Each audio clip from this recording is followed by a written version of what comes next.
Je m'appelle Latifa Diad, je suis entrepreneur presque à temps plein et je vais me définir comme une personne passionnée qui aime partager cette passion que j'ai, qui est l'entrepreneuriat, le Made in Sénégal, le Made in Africa, la découverte de nouveaux talents. Parcours scolaire de Latifa, j'ai un bachelor en marketing et en communication et un MBA en project management.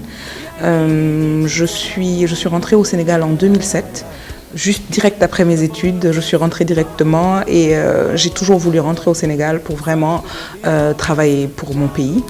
Et j'ai commencé un peu mon cursus professionnel dans le secteur bancaire, après dans les télécoms, après dans le transport. Et là, je me retrouve, on va dire, presque à temps plein dans l'entrepreneuriat, dans la mode et la beauté, le bien-être, on va dire, des femmes. Fabira Image, c'est mon petit bébé qui est né en 2012. Fabira Image a commencé parce que j'ai toujours été passionnée par la beauté, mais beauté, quand on va dire beauté, c'est pas seulement le maquillage, la personne, la beauté de la personne. Et je me suis retrouvée une fois avec beaucoup de jours de congé. Je suis allée faire une formation de maquilleuse professionnelle. Je suis rentrée avec une certification de make-up artiste et j'ai ouvert Fabira Image. Fabira Image a commencé, j'avais ma petite mallette de maquilleuse et je travaillais, donc du lundi au vendredi j'étais au bureau et le samedi et le dimanche je me retrouvais chez les clientes à les maquiller, à leur donner des conseils beauté, comment se rendre plus belle et comment être en harmonie avec sa personnalité. Donc c'est de fil en aiguille qu'est née Fabira Image Consulting parce que en rencontrant mes clientes, je me suis rendu compte qu'elles ne faisaient pas que me demander de venir pour les maquiller. Elles me posaient des questions par rapport à leur tenue, quels accessoires elles devraient porter pour certaines tenues, comment elles devraient se présenter au bureau, elles ont une grosse réunion, qu'est-ce qu'elles devraient mettre.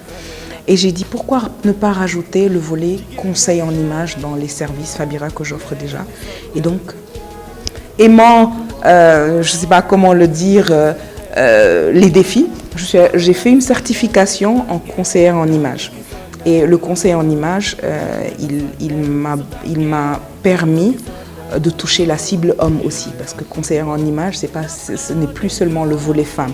Donc je suis conseillère en image certifiée pour hommes et femmes. Moi je vais dire que je pense que les femmes ont beaucoup plus de contraintes. Les femmes, c'est des mamans, c'est des femmes, c'est des ménagères. Elles gèrent beaucoup de choses. On est déjà chef d'entreprise sur le plan personnel. Moi, je suis maman de 3 enfants et je me rends compte que c'est très difficile d'allier tout ça. J'ai eu, après la création de Fabira Image, faire un break parce qu'il fallait mettre tout ça en place, aussi allier la vie familiale et la vie professionnelle. C'est pas évident pour les femmes. C'est toutes ces barrières-là. On est toujours obligé de se battre, on va dire 10 fois plus que les hommes pour réussir. Notre parcours est beaucoup plus carabiné. Je vais dire ça. Et donc, du coup, pour les femmes, il faut se battre beaucoup plus.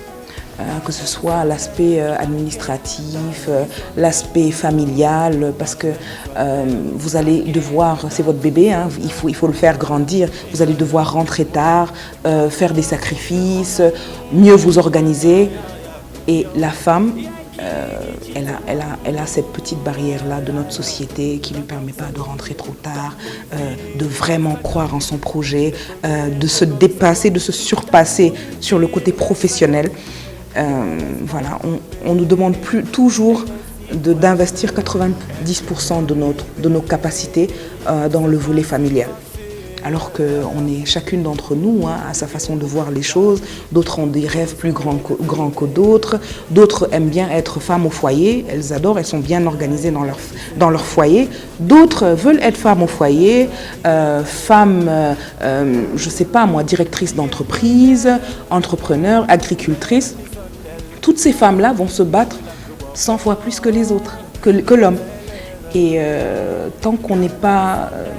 L'entrepreneuriat féminin, je pense que, sachant qu'on doit toujours se battre plus, je pense qu'on est plus forte à plusieurs. Étant conseillère en image, bon, qu'est-ce que le conseiller en image? Parce qu'il est très C'est un concept qui n'est pas réellement développé au Sénégal.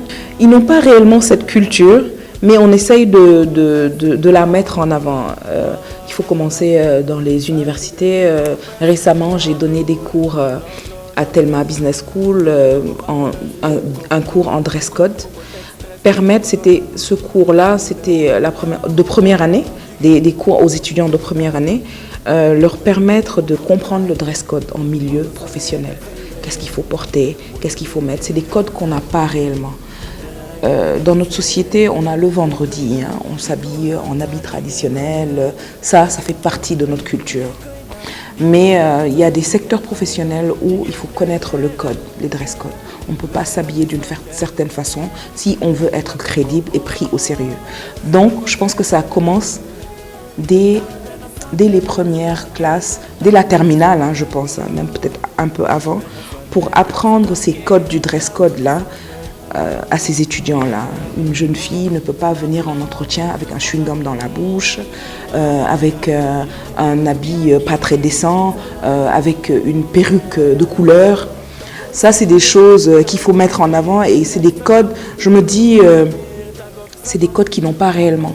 Parce que je pense que s'ils le savaient, que cette première impression-là est très importante, ils auraient soigné leur look pour venir se présenter de façon professionnelle.